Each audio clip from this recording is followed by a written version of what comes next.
hoping to get you to read a little bit from the book, but I wanted to ask first. So I learned from the book, I learned many things from the book, but I learned that Thursdays were in early New England the traditional days for orations and communal gathering, what you call a second Sunday of sorts, without the restrictions on labor and commerce, and that it was also a favored wedding day. Your earlier visit turns out to have been on a Tuesday, which is a good day for elections. So is this a good day for this conversation? I think so. I mean, I don't think either you or I identify much with New England, but yeah, I think Thursday has lots of festive associations. I happen to have been born on a Tuesday, so it sort of pleases me to have that connection to my prior talk. But yeah, I'm a Thursday fan.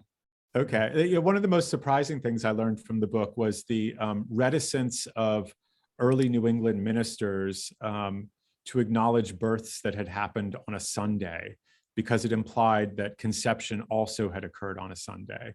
That was one of the most strange takeaways of this really wonderful book. But you're going to read a little bit of it for us, and then we'll get into a conversation. Okay, so I haven't done this before, but I just, Eric shared with me what I hadn't heard prior, which is the audiobook version of this. And it I think sets a low bar, so I'm a little emboldened to do this now. An old comedy routine describes an infernal day, 135 degrees in the shade. Steam rises from a swamp where a pair of hippos languish, their nostrils barely visible above the simmering water. Papa Hippopotamus turns to his sweltering mate. Somehow, he remarks, just doesn't feel like a Thursday. This joke highlights a feature of the 7-day week that we users of modern Western calendars usually take for granted, at least until very recently. Weeks are quintessentially social institutions rooted entirely in human habits. Wild animals don't have Thursdays. For modern readers, the idea that a weekday might have a distinctive air makes perfect sense. That's the crux of the joke. To be taken aback by a Thursday that feels remarkably and surprisingly unlike a Thursday is a familiar sensation. We expect to recognize our weekdays. Weekly rhythms have become so thoroughly absorbed into ordinary human experience that forgetting what day it is constitutes a singular symptom and feeling of disorientation. Most of us can lose track of the date of the month painlessly. There are occasional unfortunate consequences, of course, such as when we neglect to pay bills or to acknowledge the handful of birthdays that are not already programmed as reminders into our devices or social media feeds.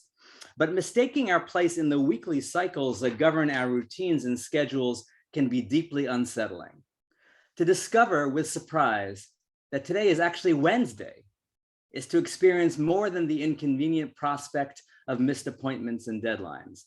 That discovery exposes cracks in the ground beneath our feet and sets us adrift, at least momentarily, in the sea of experience we call time. From the perspective of natural science, this is all quite astonishing. Weekly cycles stand outside of nature.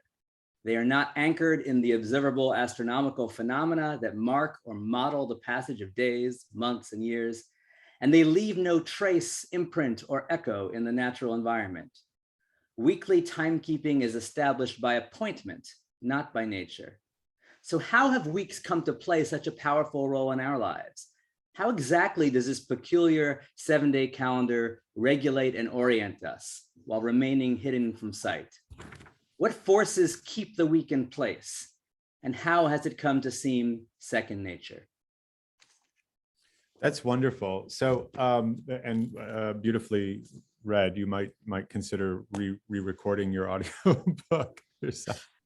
No, I thought those were great questions to start out with, because they're questions that nobody really asks, and I'm kind of curious just how you came to ask them as a sort of opening gambit.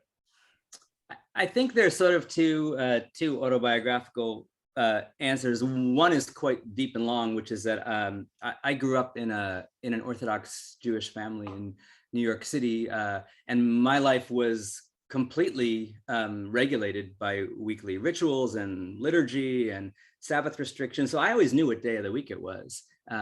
but it was a little bit hard to understand why everyone else seemed to care about the week, or what held it in place for them, because it seemed like an ethnically particular legal fiction, quite like many of the other ethnically particular legal fictions that governed my existence. So why was this one somehow so built into the fabric of shared experience in the modern world that it didn't actually wind up distinguishing me in any obvious way, that I happen to know and care that it was Tuesday and not Wednesday? So that's probably the long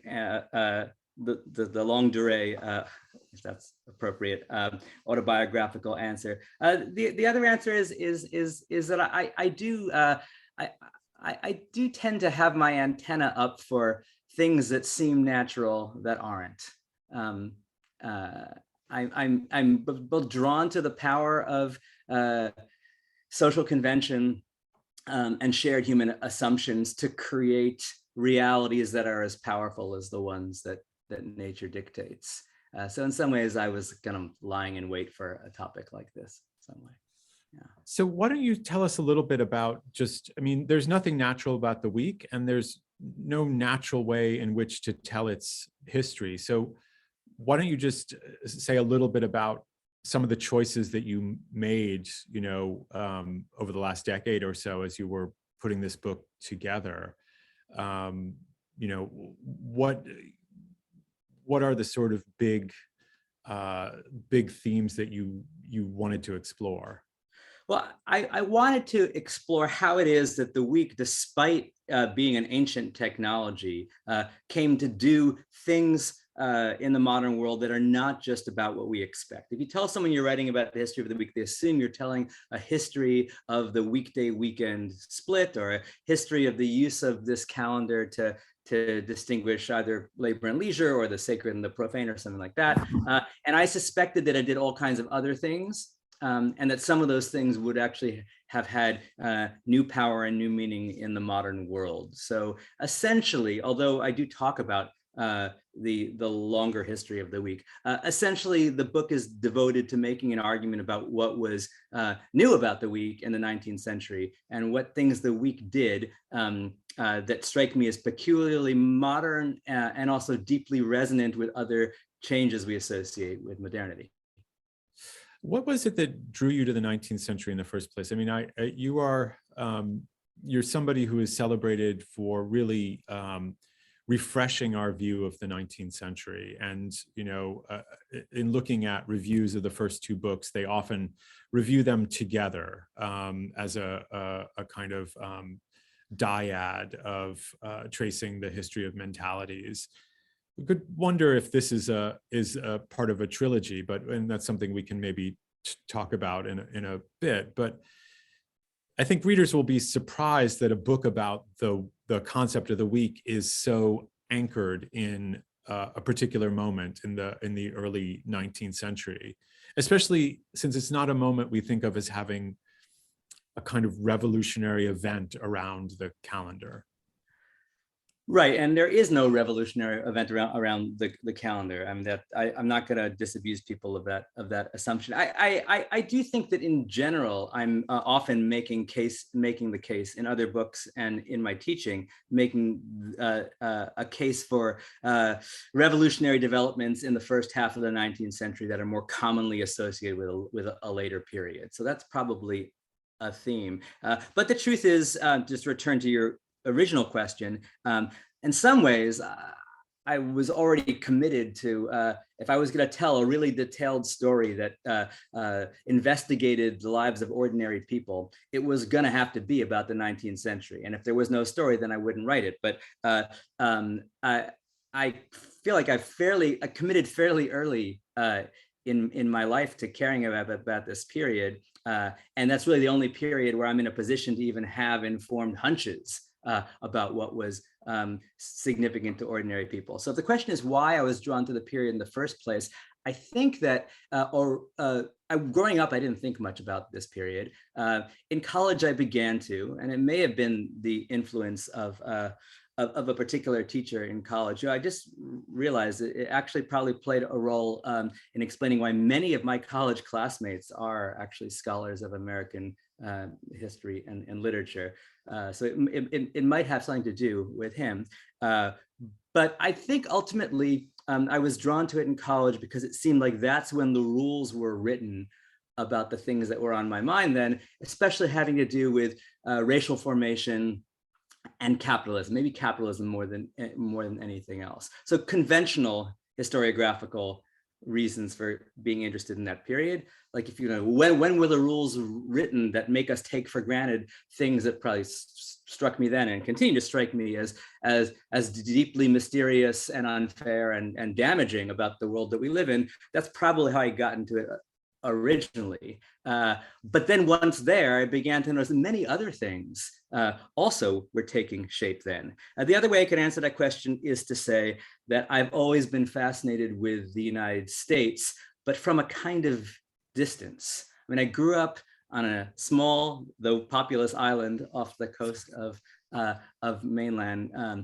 North America, and I was always drawn west in my imagination. My family was always like, you know, pointing our heads east, but I alone in my family always was curious about America and found it a beautiful and alien and fascinating land.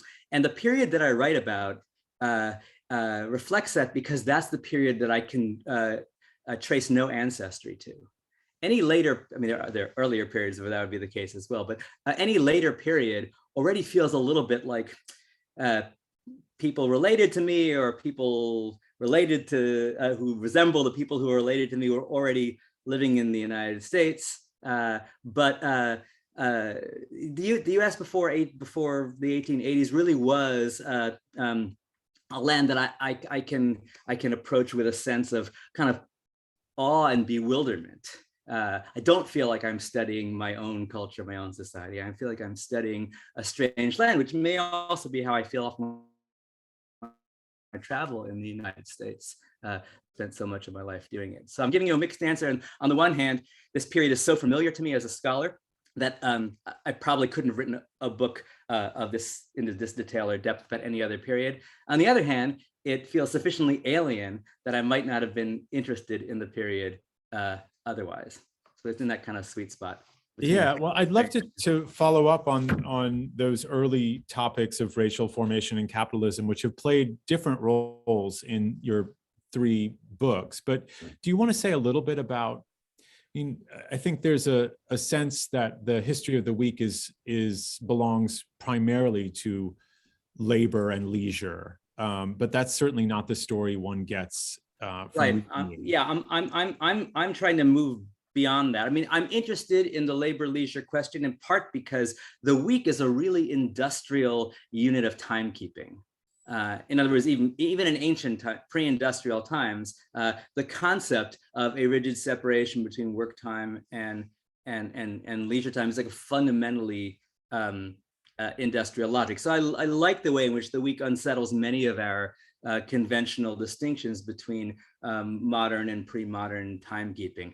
But my hunch was that there was a lot more going on in the week, and that to explain our current moment, which I described in what I just read as the situation where not knowing whether it's Tuesday or Wednesday is a singular symptom of disorientation or cognitive decline or something like that. To explain that, you can't just talk about the weekday weekend division. You have to figure out why it is that, you know, a day might feel like a Thursday beyond just its proximity to the weekend. Are there other things that make us feel like each day is distinctive?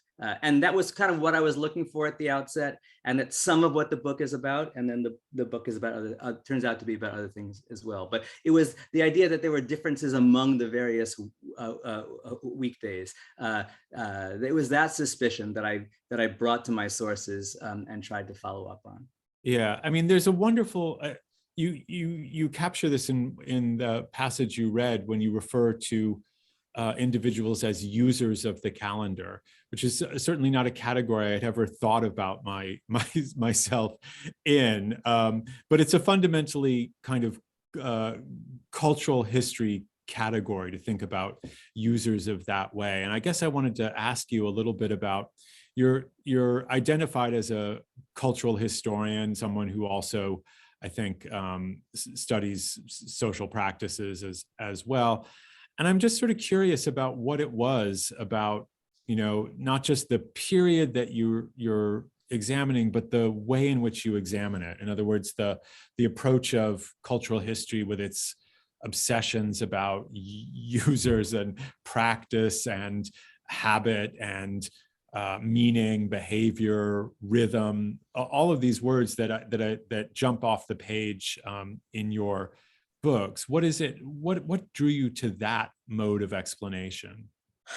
Well, I don't have a great perspective on it because I think I'm probably fairly stuck or embedded or in that mode and take it for granted. But you could say that because I've spent so much of my life thinking about practice, habit, use, and rhythm, that the week was both an attractive example and in some ways a curious misfit, because the kinds of cultural history that I tend to read and identify with, and it's often really social history of like kind of a culturalist bent, is interested in everyday life, is interested in the things that happen every day. And then here is this timekeeping technology that insists that every day is different, that insists that no two consecutive days can fully resemble one another. So it's a huge kind of blind spot in some way in our understanding of the quote of what we call the quotidian, that we don't really think about how for lots of people, if the weekly calendar is the most prominent one, well then that is like a building block of their temporal experience that we have to really account for in our if what we want is what we call the ordinary, for which the everyday is usually a kind of a synonym, we have to think about that rhythm, or at least make sense of its beats. Yeah, I mean, I noticed that the book has been reviewed very widely. It's had great notices in The Atlantic and in The New Yorker and in The Economist and Wall Street Journal and elsewhere. And it strikes me that often the first move in those reviews is to say something like, the fact that we didn't realize we needed the book is why we need the book. And so I'm kind of curious. I mean, you've made a career out of finding overlooked things, not looking over or not taking for granted. That's you described it before as sort of antennae, but it's an interesting gift that you have, and I'm sort of curious, what do you think it is that's at the heart of that? Not to pathologize you, but just to, what is it that leads you to notice the things that others are not noticing? I'm not sure, and I don't actually think of it either as gift or pathology. I think it's sort of just a mental habit that's hard to account for because it's probably always been there. But one way to think of it, I guess, is it's one of the responses one can have to technological determinism, right? So we live in a world. I've grown up in a period where we're super aware of the power of new devices, new machines, and new techniques to transform experiences for broad swaths of people. Most historians and lots of humanists in general try to complicate that story by saying, well, it depends on this and depends on political power. It depends on their cultural assumptions. And I think my general move is to think about both the sort of unspoken implications and consequences of a new technology, but also to look for what I would call unspectacular technologies that don't suddenly appear with a flash and an Apple advertisement, but nonetheless do new work for or to us because they supply some kind of psychic infrastructure that makes it possible to imagine connections to other people. So there are a lot of things that we could say that distinguish or connect the things I've wound up writing books about. But one of them is these are all studies of how it is that people living in mass society in the 19th century made sense of their connection to one another. Well, so I think of those things as networks, but they're often networks just inside people's heads. So then, what are the actual technologies that let us access those networks? Sometimes they're really old things like writing, or they're really old things like a calendar that has this kind of mnemonic utility that the week has. Yeah, I mean, I've long, in teaching a book like The Postal Age, what's always really impressed me is that it would be very easy to talk about the 19th century in communications revolution in terms of technology, and often that's how it's described, that it's railroads and the telegraph, and that's where the story is. And the surprise of your work is to learn that, in fact, a key thing in the cause of the communications revolution of the 19th century is just simply the lowering of the postage rate for ordinary mail, which results in ordinary people sending and receiving letters in a way they had never done before. Right, and so I guess the way I could account for why I get there is because my prejudice is to look beyond the machine and to look at the infrastructure that made it possible, including material infrastructure. Right, so like example of railroad, to look beyond the steam engine, look at the rail and figure, well, how did that come to be? But then also to move beyond that and think about the railroad or the telegraph or whatever, the postal service, in the perspective of users. That's the other thing I like about the word user is not just some of the cultural historical implications of the power of use, but to look at users rather than producers or providers of whatever it is. So rather than to take the week, who created the week, who instituted it, who promulgated it, who is to think about who used it, not just to remind readers that people use weeks in different ways, but to shift our attention to the experience, what people in the tech world call user experience, right? To shift our attention to that subject. Yeah, and so one of the user experiences that we get in the new book is, I mean, there's no technological revolution that results in the week, as far as I can tell, and perhaps the only new technology you could point to might be the pre-printed forms of the daily calendar, which you reproduce in some of the pages. Do you want to talk a little bit about that as a? Yeah, I mean, I do think of that as a new technology, but it's a new technology that responds to demand. So people have been keeping diaries for a very long time, and diary keeping was a very common and valorized activity, especially among New England Protestants from the colonial period on. People usually just wrote in a blank book, or they used an almanac. The almanac was a kind of calendar in the sense of a material calendar, like our wall calendars, that organized people's perceptions of time. But then what produced the sense that you actually should keep a calendar by the week? It was a new format. I have something like it. This is a brand new one. It's a Japanese one that I use.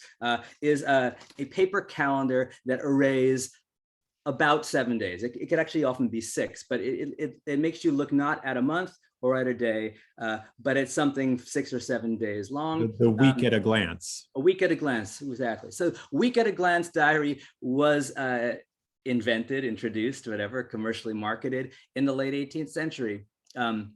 But it actually bombed and it was taken off the market.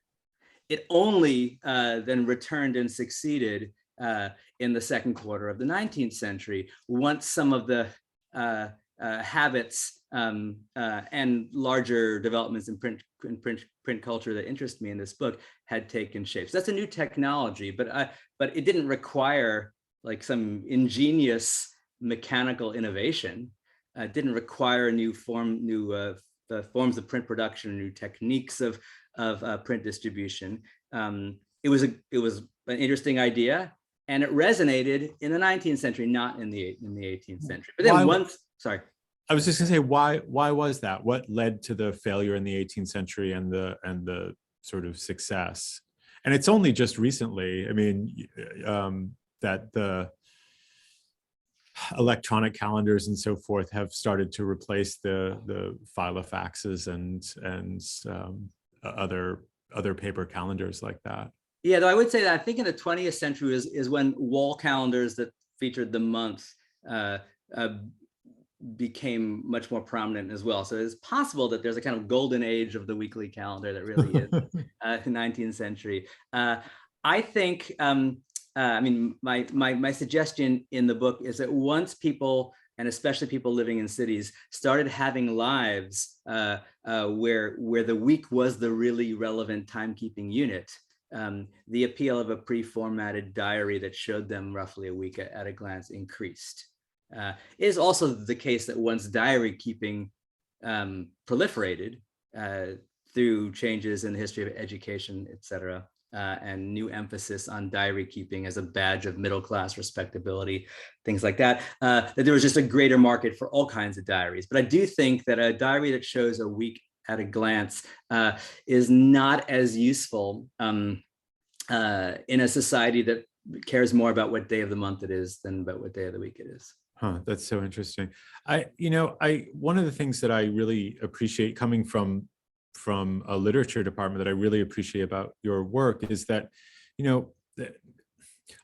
almost, I would say probably all 19th century American historians have handled old letters and have handled diaries. These are kind of the bread and butter of historical scholarship if you want to get at intimate relations in the 19th century.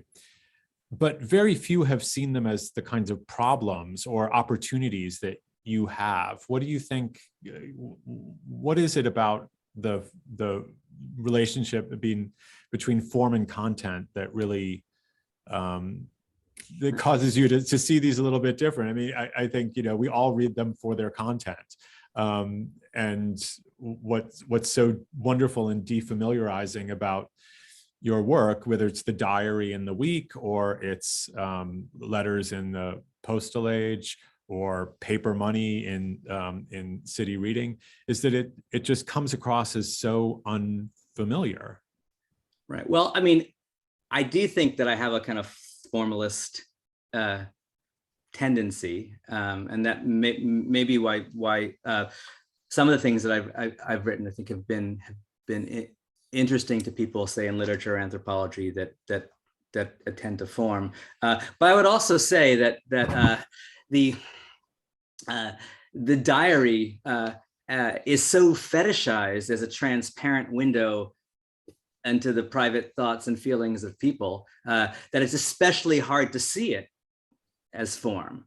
But if you just get over that prejudice, which we know is unfounded for so many reasons, and we know that's not actually how diaries work. And historians who work with diaries quickly come to learn, often to their frustration, that that's not how diaries work. I think it's easier to get over it. And then it's just such a tempting thing. I mean, diaries are published and preserved and archived and scanned, and they tell us so many things. It is a little surprising that people haven't bothered to stop and figure out whether they are a clue to one of the basic things that they were intended to do, which is to keep track of time.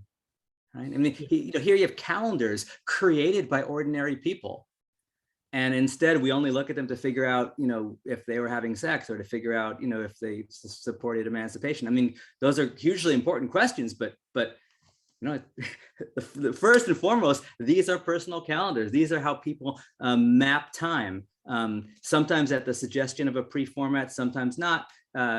If you're interested in time, like what a wonderful resource. I mean, I can't imagine why anyone wouldn't ask that question. I've also never seen anyone else correct a diarist about the date on which something happened or day of the week, but that's something you find in the chapter where you look very closely at these pre-printed diaries, that people have the day wrong or the date wrong or not matching up. Well, often they help me out by correcting it themselves. I think I have maybe one image that shows that. And it is hard to find because you can't look at thousands of diaries the way I did and check everyone's date. I mean, you could do like a random audit and see what you find. But sometimes you'll stumble on it.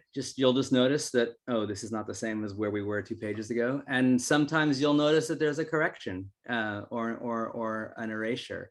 And those are great. I didn't expect to find so many of those, but I did.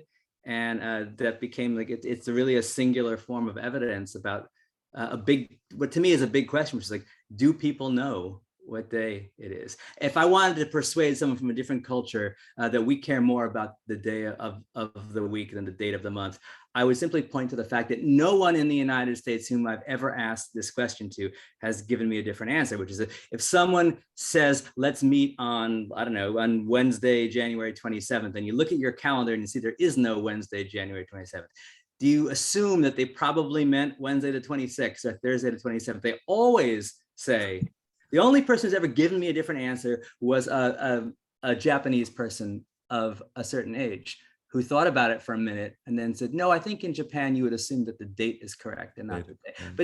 But no one who grew up in the society that I grew up in would say that. So that's real compelling evidence that we are more attached to the weekly calendar. So I can't ask that of people living in 1820 or 1830, but I can at least notice when they were wrong, which one is right. Yeah, I mean, this raises questions about how you handle evidence and what counts as evidence for you, because clearly, looking at corrections in a diary is something that has just not attracted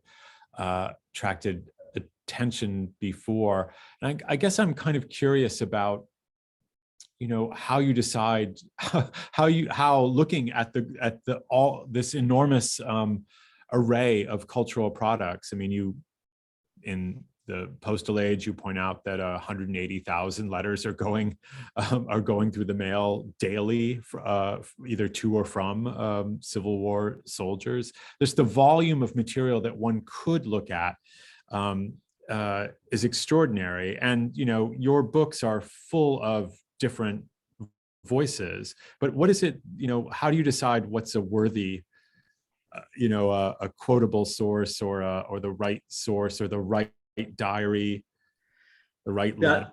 This is a hard question. It's especially hard with the diaries because there are so many of them, and I can't really make, for that reason, I can't really make quantitative proportionate claims about 75% of diarists in America did X or Y, because I've just so the only thing that I tried to do is get some kind of geographical balance, keeping in mind that the diaries themselves have all kinds of preservation biases and selection biases on the part of archives. So and many more people in New England kept diaries, and other people tended to keep diaries during transitional moments. So to be aware of all of the ways in which you can't really think of what a typical diary would be. And then I was working on this project probably for 12 or 13 years, and often didn't know what I was looking for. And so early on, what struck me as a promising diary might not have struck me as a promising diary.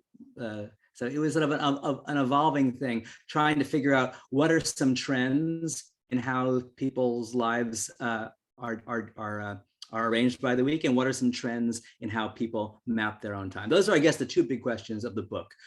Were people's lives really so different on Tuesday than on Wednesday? And if so, like what made them that? And then the other question is, did people think of time passing in their lives primarily through the weekly calendar? And the second question is obviously more interesting, I think.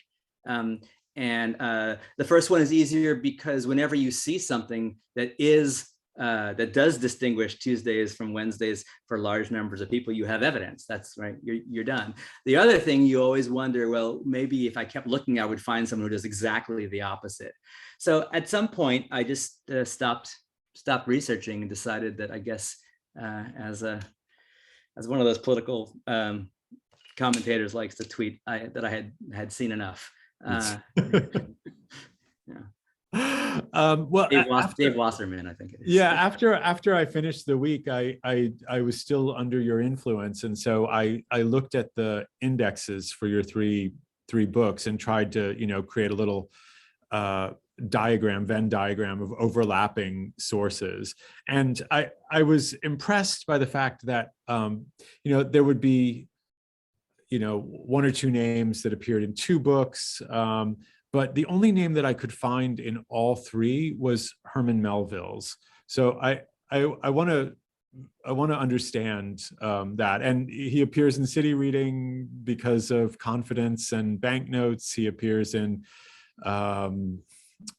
Postal Age because of the Dead Letter Office and Bartleby, and he appears here because of White Jacket and the idea that at sea there aren't Tuesdays, Wednesdays, Thursdays. So why has that voice I mean you can't write about it's not a prominent voice by any means, but it's the only voice that I found overlapping. So and in that sense it seemed Henkin-esque to ask you. Well, it is an important voice, I think, in the Postal Age, and he happens to produce great material for City Reading. I kind of feel like anyone that I've been exposed to a lot, who has anything to say about my topics will find its way in. I mean, it is true, as you mentioned earlier, that Sam Otter was one of my dissertation committee members. So I think it would be mortifying to him if I missed an opportunity to quote Melville in any book. But really, I don't think that Melville necessarily is an extraordinarily sensitive register of the harmonies of U.S. culture and anything like that. He was a prolific writer, and there's lots of great stuff in there. He did have something, I think, profound to say about letters. But in the White Jacket example that you listed, I think is just a coincidence. Yeah. Okay. Well, I thought we've got some questions from the audience, but before we go to that, I just wanted to ask you a few questions about sort of scale and scope in this. Yeah. In this book, I mean, there's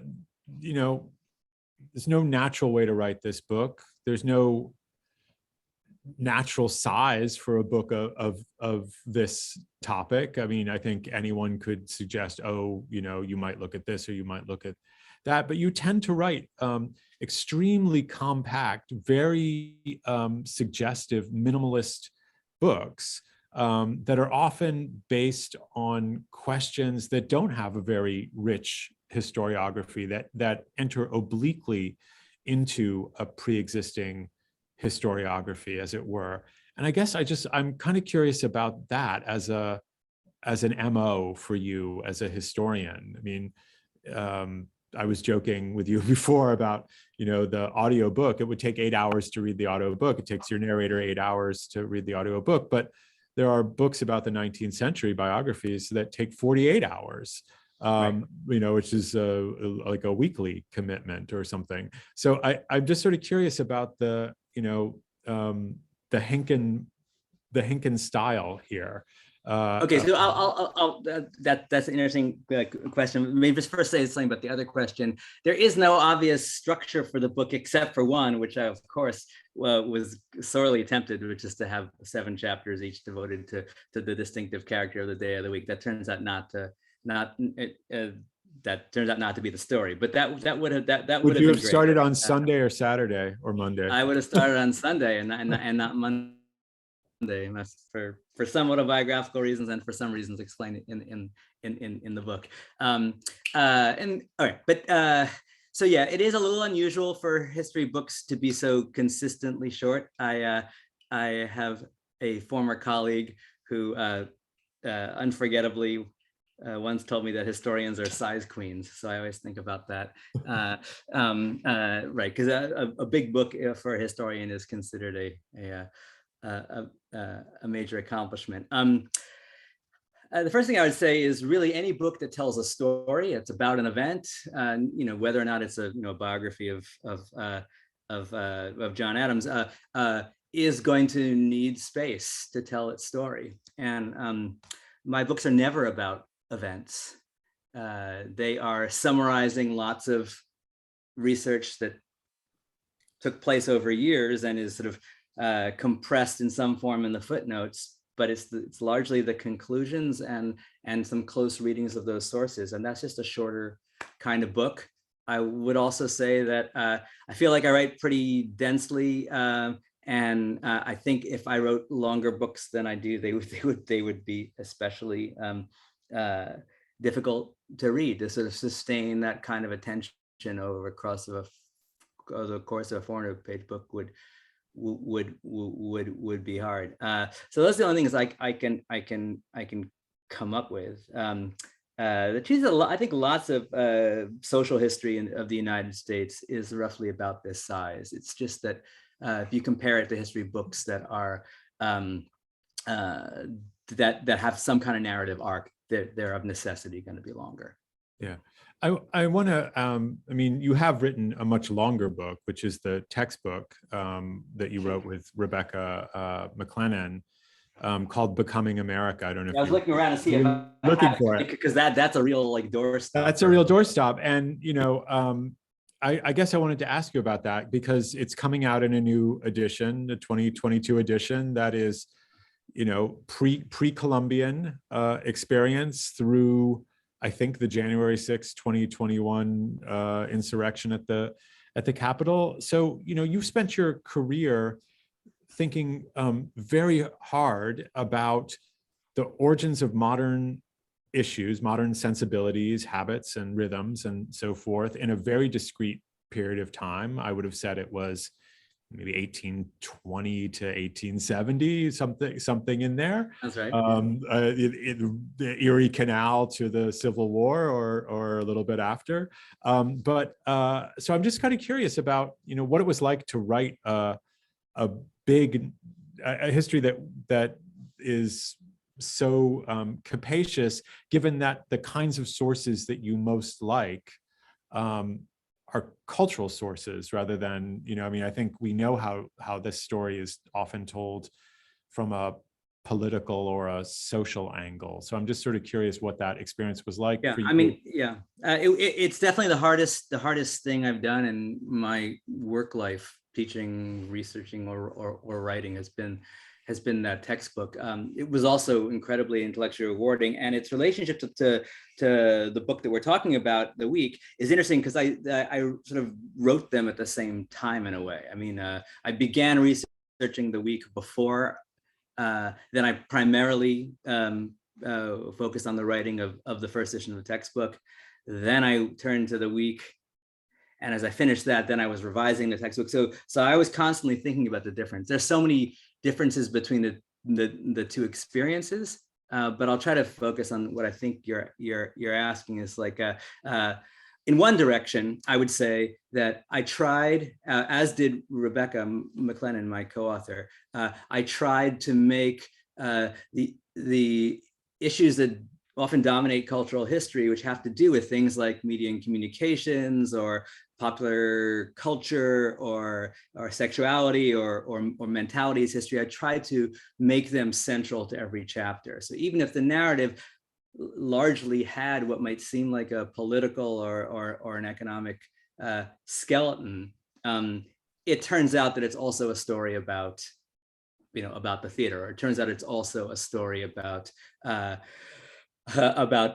popular religious belief or something like that. So we both really did try to sort of make this narrative, even in its conventional character, a narrative not only reflected cultural historical scholarship, but integrated that into the story. But if you turn the question around, like, how do I write differently when I'm simultaneously thinking about really, really long periods of history? I don't know. I mean, a friend and colleague of mine told me that he thought he could tell while reading this book that I had been shaped by the experience of the textbook, because he thought I was making much more confident, sweeping claims about about U.S. history, which is the sort of thing that one is emboldened to do when writing a textbook. I suppose it really impressed upon me the importance of thinking about whether and how the 18th and 19th century were different. Having spent because I wrote pretty much all of the parts of the book that were about the 18th century and the earlier stuff too. So I've spent many years thinking about colonial North America, which I hadn't really done while writing the other two books. So if you read The Week as making an argument about what's different in the 19th century and the 18th century, it probably reflects some of the engagement that I had with that earlier period during the textbook writing. But yeah, I mean, I would have called you a historian of space before The Week came out. You know, the City Reading is about reading in public and in public spaces and communities coming together. The Postal Age is about communities coming together, individuals coming together over far-flung distances. But there's a spatial story here in The Week, and it's largely about the globalization of the week concept, or the idea of being a people of the week. What was it that changed, or am I maybe not describing those first? Well, two books well? The Week is I guess, just to be crude about it, more obviously a time book than a space book. Yeah. So, and I do think that people who think about space are the same kinds of people who think about time. They often only choose one or the other to write about. You know, I have always thought. And I remember when City Reading came out and people said, "Oh, this is like Benedict Anderson, but he's all about time and you're all about space." And I was thinking, well, it's very hard. I mean, to think about one without thinking about the other. So that's one answer I would give. The other is that there's a similarity in both cases, which is there is some technology for organizing space or organizing time, and I'm asking, what unspoken assumptions make that technology work, right? So the technology of a street sign, or the technology of a postal system, or the technology of a continuously accounted 7-day cycle helps you organize space or time in some way. But you know, what are the unspoken problems and unspoken assumptions about connectedness that sort of govern the use of those technologies? So maybe I'm more struck by the similarities than the differences. But yes, right. This is very much a book about time, and it was nice to sort of get into that literature a little bit and read a lot about what people have written about time. So speaking of time, we have about 10 minutes, and we have a couple of questions from the audience. So I'm just going to read the first one, which is that, granting that there is more to the social organization of time than social class, 8-hour day, labor, leisure, etc., can we still identify power relations that are mediated by or constituted through the week? For sure. There's no part of this book that is intended to sort of minimize the industrial story. The industrial story is that having a regularly reckoned cycle of days that includes a work-rest alternation is a tool of extraordinary power for whichever side is able to. I mean, I don't think the industrial logic of the week makes it predetermines whether capital or labor is going to be able to use it to their advantage. I mean, much of the history of 19th century labor is precisely that. Who gets to control? We typically say who gets to control the clock, but it would be as accurate to say who gets to control the calendar. So I don't think the week, by its fundamental logic, necessarily favors one side or the other, but it does actually organize the conflict between capital and labor, between those who command and discipline work and those who perform it. So all I'm saying about that is notice that the week does that from its earliest introduction as a cycle of work and rest in Jewish texts and scripture. It does that. It does that even long before the transition to capitalism. And the book seems to sort of beautifully bring out, the sort of migration of payday from one day to another, depending on how the weekend is constructed, Friday or Saturday. Right. Yeah. And just the rise of Saturday as a normative day off for workers in the early 20th century. That story is muted here because it's been told well elsewhere, but that certainly is part of the history of labor. So again, I don't mean to say that the week is not about labor. I mean to say the week is not only about labor. Yeah. So next question. This may be in the book. There's nothing natural about the week, but certainly there is something natural about the month. Can you talk a little bit about what distinguishes the unit of the week from the unit of the month, which can be seen in the sky and felt by some in the body? Does the week's status as a mathematical factor of the month maybe give it some semblance to a tie to nature?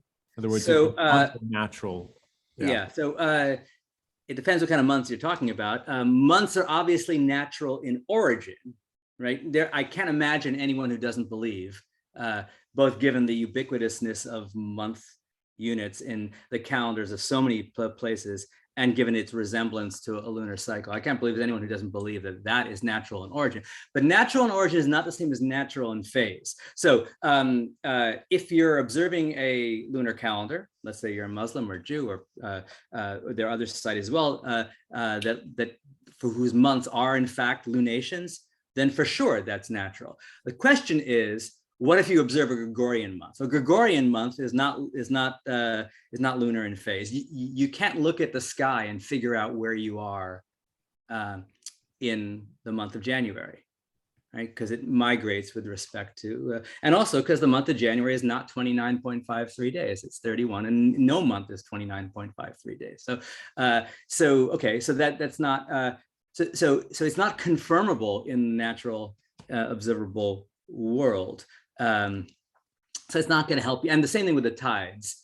The tides can let you know where you are in a month, but not in the Gregorian month. So I still think that the month is different from the week in that it is somehow rooted in nature, or that it at least has the same periodicity roughly as natural phenomena like lunation, menstruation, tide ebbs and flows. So that makes it different from the week. The week, though, is not actually a fraction of the month. One of the most inconvenient things about the week, especially from a sort of a bookkeeping and accounting standpoint, is that the week uniquely is not an even fraction of any larger calendar unit. So you can't really think that your week is part of a month, neither in period, because only one of our months is 28 days, but also not in phase, because knowing that it's Tuesday doesn't tell you that you're where you are in a month, doesn't tell you that you're part of that. It doesn't even tell you what part of a quarter of the month you're in. It tells you nothing about the month and nothing about the year. It just tells you about its own independent cycle. That's what's crazy about the week, right? It's really its own thing, So one of the final questions from an audience member, not to go too postal, this person writes, but why is it so difficult to remember the day of the week later in the week when there is a postal holiday on a Monday? Or a bank holiday, if we want to. Bank holiday. Yeah. Well, okay. So one of the best arguments for the idea, which is sort of not what I'm pushing in this book, that the distinctive feeling of every weekday is really a function of the weekday weekend cycle, is that when we're used to working for 5 days, especially if we work in jobs where the differences in our tasks are not that different from Tuesday and Wednesday. So there's not people who teach in universities where it is. But is that you're right, of course, if you don't work on Monday, and Wednesday doesn't exactly feel like every other Wednesday. And that is because, for sure, we are used to Wednesday feelings bearing the imprint of the past or future weekend. That's 100% true. So I can't argue with that. Just point out that because the week does other things, that's why we care. In other words, you think it's a Wednesday when it's actually a Thursday because of the weekend. But the reason it's a problem that you think it's a Wednesday and it's actually a Thursday is not because of the weekend. It's because you have different things you like to do on Wednesday or Thursday. You have different appointments. And because forgetting what day of the week it is feels like a more unsettling thing than forgetting what the day of the month is. If you think it's the 27th, it turns out to be the 26th. Not only is it not inconvenient, it's just not unsettling because you're not attached to the idea that you should know. So yes, the bank holiday at the beginning of the week unsettles our sense of time for what I'll call dominical or rhythm reasons, the rhythm of Sunday. But the stakes of that of that error have to do with all the other complicated and cool things that we do with our weeks and the weeks do with us. All right, we've had a couple more questions come in, but because we're now at 7, I just want to conclude, and I don't think I can conclude without asking you a little bit about Appendix B1 in this book, which is menu changes. This is one of the most interesting appendices I've ever seen. Menu changes by weekday of Chicago restaurants, 1850 to 1880. I want to. Can you just enlighten our viewers about how you came to compile this list, and I guess maybe if you have any menu suggestions for what we should be eating tonight?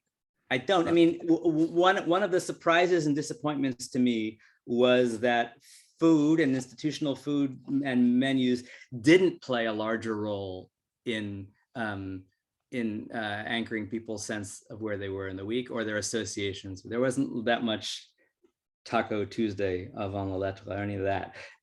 So I did the research hoping to find that, and menus, including lots of Chicago menus, have been archived. So it permits you to look at them. And I looked for the things, especially soups and fish, that I thought might vary from day to day, and to see if there was a weekly pattern. So I did all this research, summarized in a sentence and then substantiated in a footnote that I thought there was a minimal pattern, which isn't all that interesting, it has something to do with soups.